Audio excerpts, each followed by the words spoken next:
Good evening and welcome to a special meeting of the San Benito County Planning Commission. Today is Wednesday, March 2nd, 2022. It is 6:01 p.m. and we will call the meeting to order. If we could please read the notice of temporary procedures. The San Benito County Planning Commission welcomes your comments. Each individual speaker will be limited to a presentation total of 3 minutes. When addressing the commission via Zoom, phone, or in the chambers, please state your name and county in which you reside for the record. Please address the commission as a whole through the chair. If participating on Zoom, select the Participants tab and click the Raise Hand icon. If you are using a phone, please press *9 to raise your hand. When your turn arrives, you will hear that you have been unmuted. If participating in person in the chambers, please complete a speaker card identifying the item on which you wish to speak, and provide your completed card to the clerk prior to consideration. Speaker cards are available on the table at the entrance. Thank you. And as a note for all the participants, as this is a special occasion for updating the zoning code, we're going to extend the public comment time limit. If we could get the Pledge of Allegiance, Commissioner Scagliotti, would you please lead us?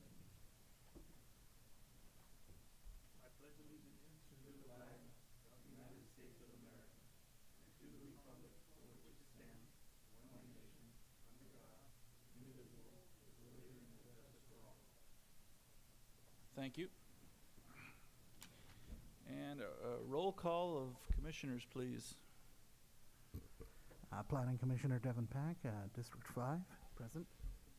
Rich Way, District 2, present. Robert Rodriguez, District 1, present. Robert Scagliotti, District 3, present.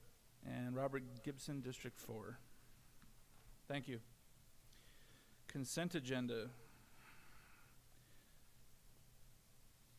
Resolution to authorize teleconferencing in accordance with Assembly Bill 361 and acknowledgement of certificate of posting. Could we get a motion for adopting the consent agenda, please? I so move. Is there a second? I'll second. We have a first and second. All those in favor signify by saying aye. Aye. Aye. Aye. Opposed? None. 5-0. Thank you. Discussion special agenda items. Item number 4, zoning ordinance update report and presentation.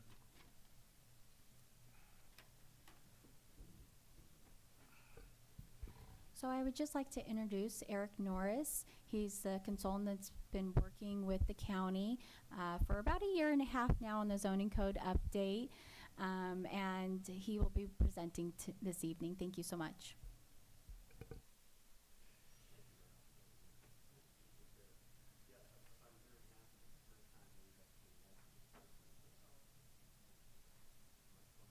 Doesn't sound like it.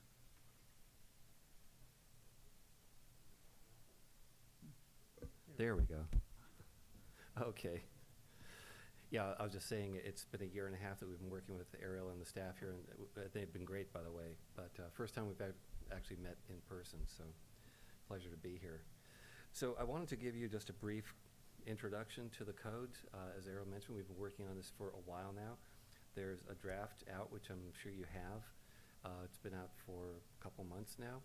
So we're still accepting comments on this. We want to make it as perfect as we can get it, and then prepare us to bring it back to the commission here, hopefully next month, or as soon as we can, in an actual public hearing to get your recommendation to the board and then get this adopted. So I'll go ahead and give the presentation. I've got my code here to take notes in, so if you have any thoughts on it or comments tonight, we'll be happy to accept those, or you can give those to us separately. Obviously, anybody else in the public who wants to weigh in and has comments or questions, we'll be happy to answer those. So we're going to go over these topics tonight just really briefly. We're not going to take a lot of time, but talking about why we're doing it, what we did, and kind of next steps. So the answer to why to update the zoning code, well, first of all, it hasn't been updated comprehensively since about 1984. So it's getting a little bit long in the tooth.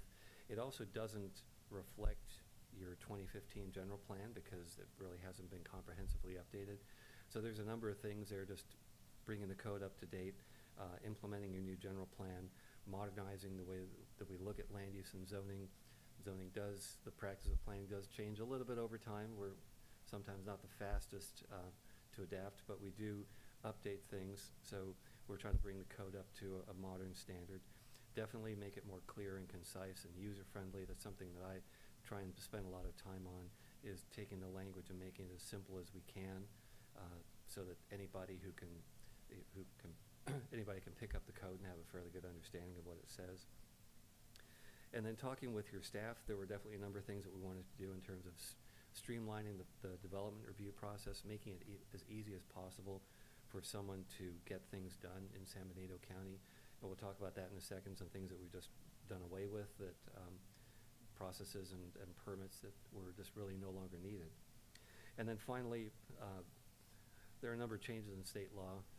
The Sacramento keeps telling cities and counties throughout the state every year new things that we must do, so we're bringing your code up to the latest standard in terms of those state requirements. So what did we do? Well, we reorganized the code, so it's now in 9 chapters, which are divided into different topical areas. So if you're looking for a certain kind of information, you can go to that chapter and find it more easily. We've added tables for permitted uses. I'll show you what those look like in a second, that make it easy to find where you can do something and be able to compare across different kinds of agricultural, residential, commercial zones about where you can do something and where you might have more of an issue getting a certain kind of use established. We've simplified the permitting or how we describe those permitted and conditional uses. Codes in the old days, particularly ones of this vintage, tended to get very detailed in the listing of uses, probably to an extent that they didn't need to. So we've simplified that listing of uses, grouped things together into categories. So without saying whether you can sell socks and shoes, we just say you can sell things. So again, just the general vein is trying to make it as easy and user-friendly as possible. So we also eliminated some kinds of permits that were seldom or never used. There were some things that we looked through the code and we asked the staff here, what does this do? And in at least one case, nobody knew because they had never used it. So we said, well, then we probably don't need that kind of permit, so let's get rid of that. We've added sections required by changes in state law, and there are a bunch of illustrations in the code now that actually we got some suggestions today for some more, but we tried to put as many in there as we thought we needed to better explain what's going on. You can describe something all day long, but you show me a picture of it and it's a lot easier to understand. So as I mentioned, we've got 9 chapters now, all grouped around topical areas. For instance, all the administrative functions are now in one section of the code.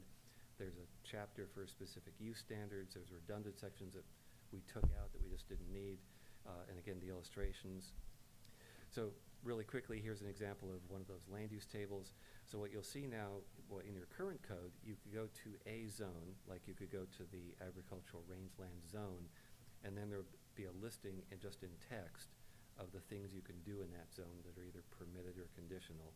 But if I want to compare that to the agricultural productive zone, I've got to flip a few pages forward in the code and look up that list there. This is just a much easier way of comparing across zones. It makes a little more sense in the commercial zones where it starts really getting into defining things that can be done in one zone that can't be done in another. So if you're coming into the county and you want to establish something or you want to build something and operate a certain kind of business, it just makes it easier to find out where you can do that.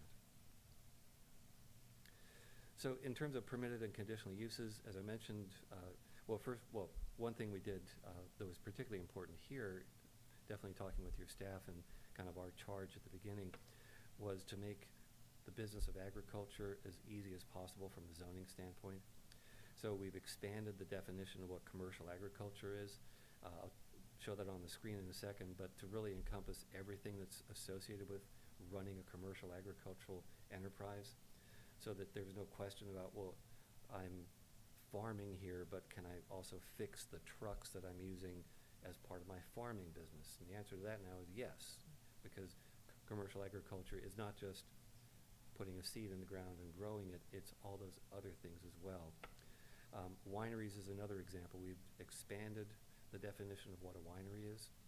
We work with a lot of agricultural counties that have a lot of interest in wineries, and what we're seeing consistently is that in all those counties, the wineries want to expand and be able to do things, again, greater than just growing grapes, crushing them, and making wine. They want to be able to have events and perhaps weddings.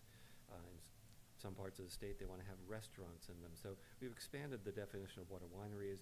We've also made that kind of use permitted or permittable at a staff level.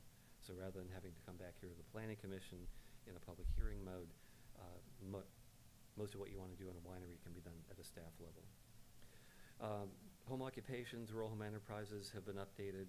Arrow's actually been running a separate process that I'm sure you're familiar with on the rural home enterprises. Again, making it as easy as we can for folks to run businesses out of their homes, which has become really even more important over the last couple of years. And then simplifying lists of uses into more general categories. Light industry, heavy industry is a good example, where you don't have to list off all the things you can do in an industrial zone. You list more the way you do it. If there's no indication on the outside of a light industrial building of what you're doing on the inside, you really don't need to tell me what's happening on the inside. So again, just a simpler way of going at the issue of what can I do in which zone. So here real quickly is, I mentioned that definition of commercial agriculture. So it starts off, the production of crops. It also talks now about the delivery or distribution of those crops to customers that are somewhere else, because that question has come up. Well, I can grow them, but what about the trucking of those to somewhere else? That's included now. It continues on into the operations associated with farming, like equipment, vehicle, and material storage, repair of equipment and vehicles used on site. So again, if you're running a farm and you have equipment, you can certainly repair that stuff. Now, if you want to start fixing everybody else's truck, that's different, but for fixing your own trucks and running your own ag business, we tried to make this as all-encompassing as we could. Some of the things that we eliminated, well, lot line adjustments, they're still around, but we've taken them out of the zoning code, and so that's really a public works function to simplify that process, to keep planning out of that mix, because it's really a simple process over public works. Non-conforming parcel review is that process I mentioned that nobody knew what it was because it had never been used. So we could look at it and see, okay, I know what the words are saying, but nobody knew how it actually applied because they'd never done one. Animal keeping regulations still around, but they're not in the zoning code. There was a whole lengthy discussion in the zoning code about how you operate a kennel. Well, that doesn't really need to be in the zoning code, so it still exists elsewhere in the county code, but no longer part of what the planning department is concerned with. And noise standards, just another example. They're already in your code elsewhere. They're also in your general plan. It didn't need to be in the zoning code. Some of the things we added, I mentioned that state law has continued to kind of layer on things that we must do. Accessory dwelling units, the standards for those about how they can be constructed, setbacks and so on. Ariel's going to talk in a minute about what's on the easel to my right here, which are designs for accessory dwelling units, which is really kind of exciting. It's I think a great example of the county kind of getting out and proactively helping folks do things. But back to the slide, transitional housing is something that the state requires us to plan for now. Farm worker housing regulations continue to change, so we've updated those to the latest standard. We have objective standards for the design of multifamily housing, which is again something that the state compels us to do. But if someone wants to come in and take advantage of an accelerated process to go through a permit to get a new multifamily housing project approved, there are now some very good design standards that can be applied objectively without a lot of gray area to say, design it according to these, and you'll get a nice looking project out of it. And then finally, reasonable accommodation was something that you need to have in your zoning codes that just wasn't there.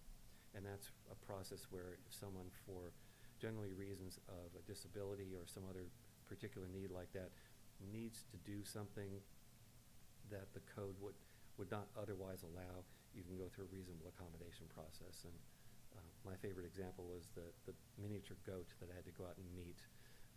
Was a therapy goat, not allowed in a residential zone, but that person needed it, so I went out and met him. He tried to eat my tie, but I nevertheless decided that we could make an accommodation and let that goat live in that residential neighborhood. So, explanatory illustrations, there are a number of these. These are just some examples. So, showing what we mean by a side setback, a rear setback, etc. On the right-hand side is one of a pair of illustrations about fence heights because they're different depending on which part of the lot you're on. On the left-hand side of the screen here, we're showing that again, and then down on the bottom left, there's our little folks there showing, okay, this is the 4-foot portion, this is the 6-foot portion. Again, trying to make it as easy as we can to understand this stuff. How do you measure how high a deck is? How do you measure how deep a lot is? Again, something you can describe or you can just show it. Which kind of ends my presentation, brings us back to schedule. So we've crossed off most of what we said we were going to do. Again, yeah, we did start about a year and a half ago, October of 2020. So we're here now during the public review period. It's going to end this month, and our goal is to have adoption hearings, first of all, here at the Planning Commission, hopefully April, or as soon as we can get back here, and then onto the board. If all goes well, we could be working with a new zoning code in the summer of this year. So that completes my presentation. Errol, do you want to go through the ADUs?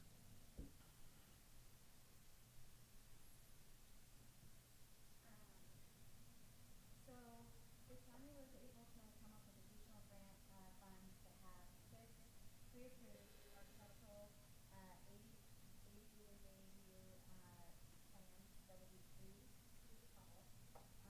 And so we're really excited about this addition, not only to updating our zoning code to include all the state changes to ADUs and ADUs, but also to showcase these.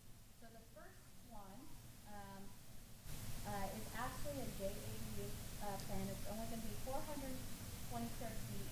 And the idea behind this one is that it would fit in maybe any garage. You could turn any garage or similar room size into a junior ADU. Now, junior ADUs have to be attached to the existing residence. They have a limit of, I believe it's 500 square feet. So we did include one junior ADU plan option. I'm going to kind of ban the lights here.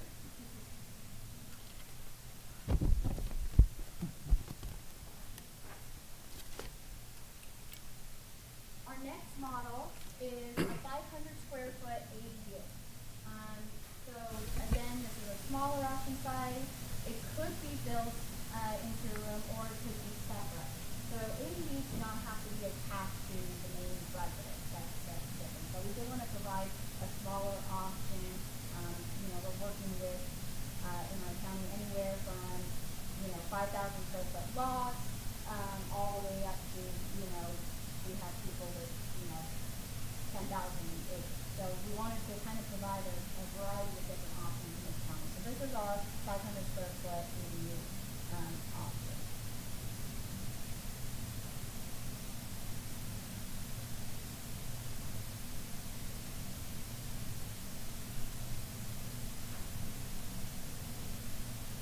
Our next option goes up a little bit larger. It's going to be 750 square feet.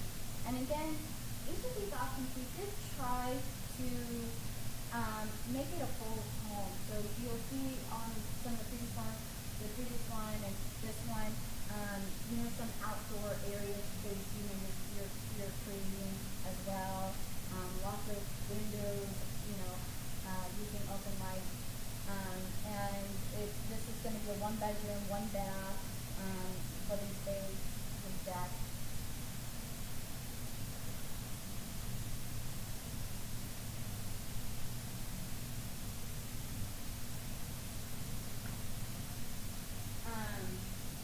And just so you know, after the meeting, you're welcome to come up and take a closer look. We're also having one more workshop tomorrow between 9 and 12, and you can just stay there as well for anything to come out. The workshop is at the RMA office up at the Explanatory Illustrations. The next model is just under 1,100 square feet. This is going to be a 2-bedroom, 1-bath. It's an L shape. So it really kind of adds a good space for outdoor living. You can even, put up a little fence, for the puppy or whoever else you got, roaming around, kids. And so, and it, provides living space. Now, we really try to keep with an open concept living space and to really best utilize for all different types of living situations. Whether we have the parents who move in, the kids, extra income. Try to really make the space versatile for anyone's needs.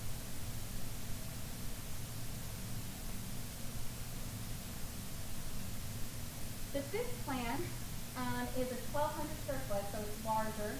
It is a two-story, and what we did on the two-story one. So this is for maybe a more compact space, but we still made sure that it was ADU accessible. So on the bottom, the first floor, it can be converted.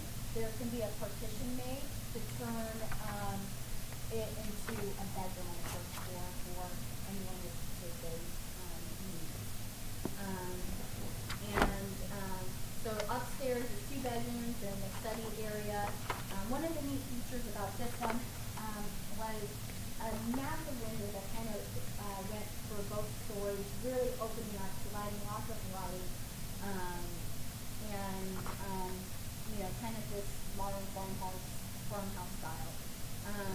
And so that light field, it kind of is along the stairway. So kind of a really neat design. And again, keeping with that open concept downstairs.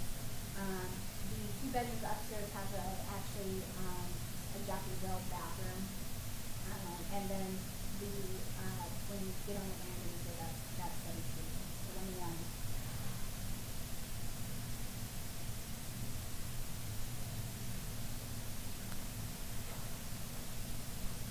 and this last model was kind of exciting. The state standard really has a 1,200 square foot limit, but by ordinance we can adopt a larger. So we went up to 1,500 square feet. This is going to be our 3 bedrooms, 2 bath ADU. This is really for the having an additional, family that you need to put. Our county is able to accommodate the larger with our larger parcel sizes around the county. It is a U-shaped plan feature, which really creates this kind of open garden, and it's a courtyard area. You can have, and there's going to be glass swinging doors that open from the living room and 2 of the bedrooms. And so it's really going to create a really, again, with ADUs, it's an additional home. And so if you have another family living, that will create privacy from the main residence, and really be able to, accommodate, those space. And then there is also on this one, with having some extra square footage, we even included a mudroom that comes off right off the kitchen. Again, the thought process is like family, kids, they're out on property, come in, be able to, take off all those dirty clothes, throw them in so mom's not going crazy.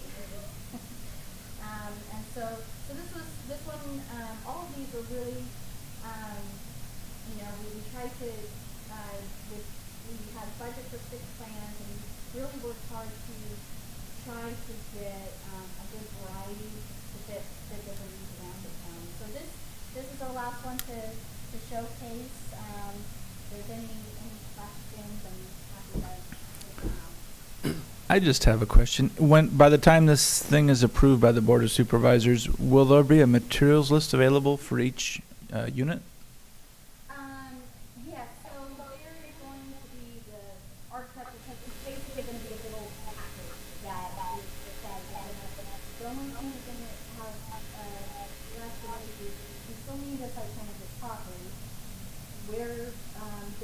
going to be located, and will still, of course, be, whether it's septic or sewer or water, some of those hookups that, we won't be able to do, but as far as structure itself, everything, else will be, discussed. Okay.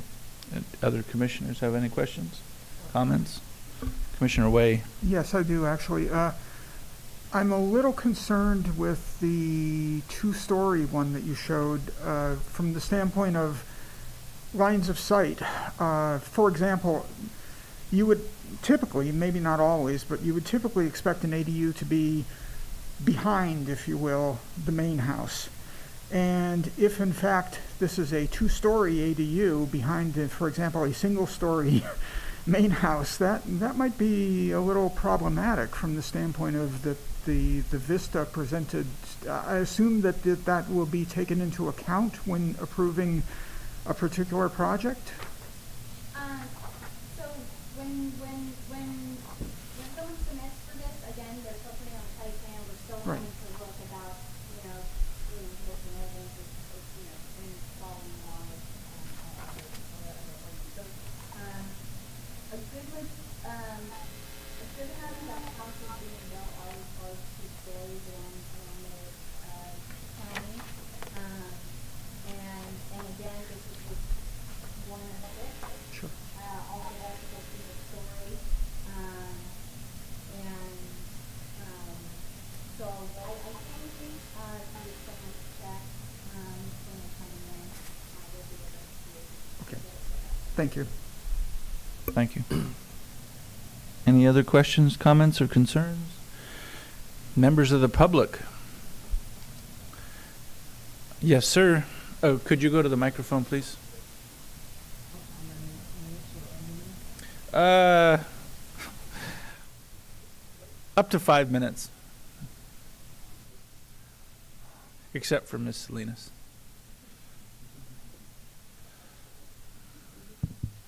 Is there a fixed distance that these units have to be from or away from the regular unit on the property? Yes, so, all setback requirements, and everything else will be in our code. A state would actually come in and everything from another residence is 5 feet, property line is 4. 4 feet from property line, and the spacing between that and the existing home is really gonna be a building code issue. Okay. And it's really depending on what your fire rating is for the 2 structures. So the more fire rated they are, the closer they can be. It's usually down to about 4 feet. Thank you. Any other public comment in the chambers? If I could just mention really quickly, I'm not sure if Errol will touch on this. These are suggested designs, and the idea is that we've created, we think, some really nice looking designs, in cooperation with our architect, CRTKL. Just give them a shout out for the great work they've done. So the idea is someone can come in now and basically get these plans for free. There's a little bit of work they'll need to do, as Errol mentioned, to fit it onto the site and so on, do the site work. But they're getting a fairly substantial set of plans for nothing. And then in return, you're getting ADUs that look really nice because they're going to be built according to these plans. And they can tweak these a little bit if they want to put in another window or take a window out. They can certainly do that. But we're really trying to steer people in the direction of building nice looking ADUs because they're getting the plans for free. So Yeah, save the But- engineering. yes, but if you wanted to build an ADU on your property and you don't like any of these designs, bring us the other plans. You don't have to use these. Okay, thank you. Ms. Salinas?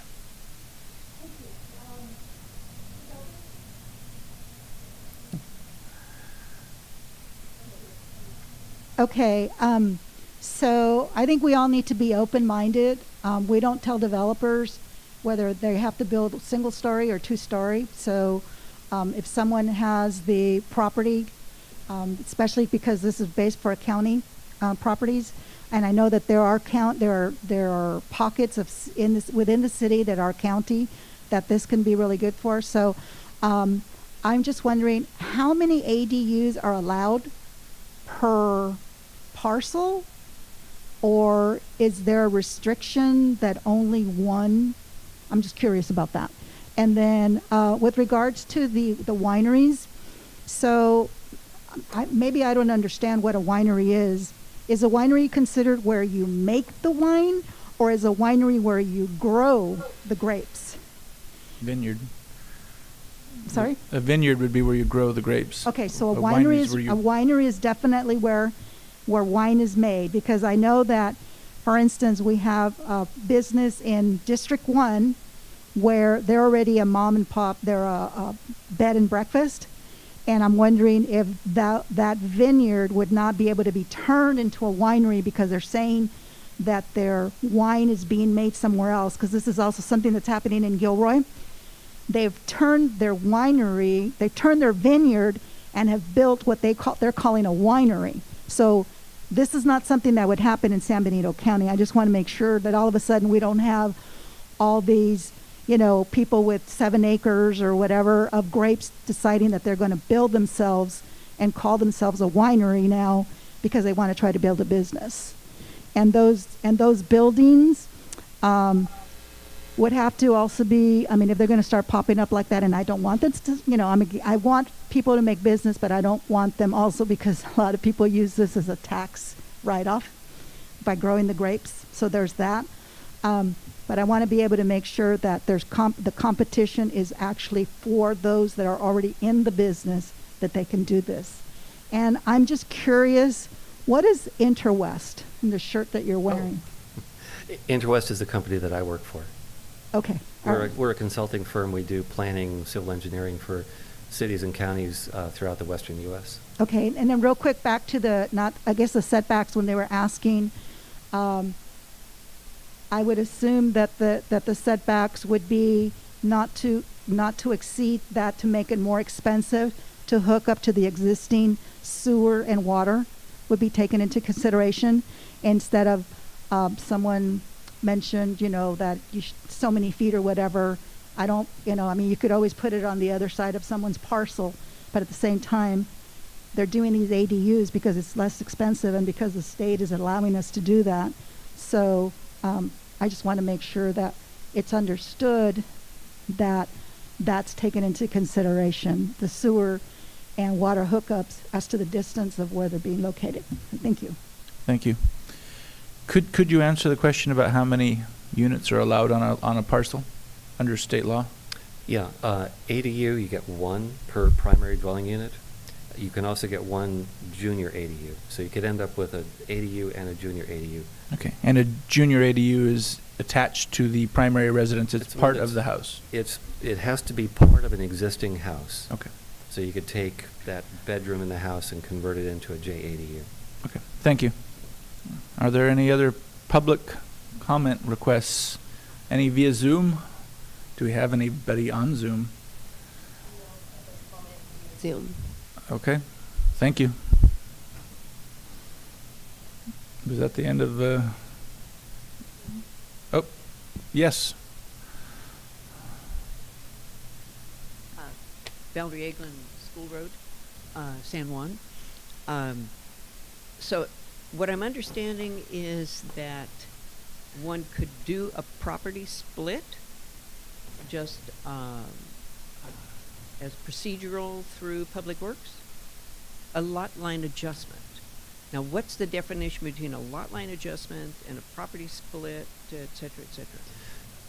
Yeah, lot line adjustment, if I've got 2 parcels and they're split by a lot line, I can move that lot line.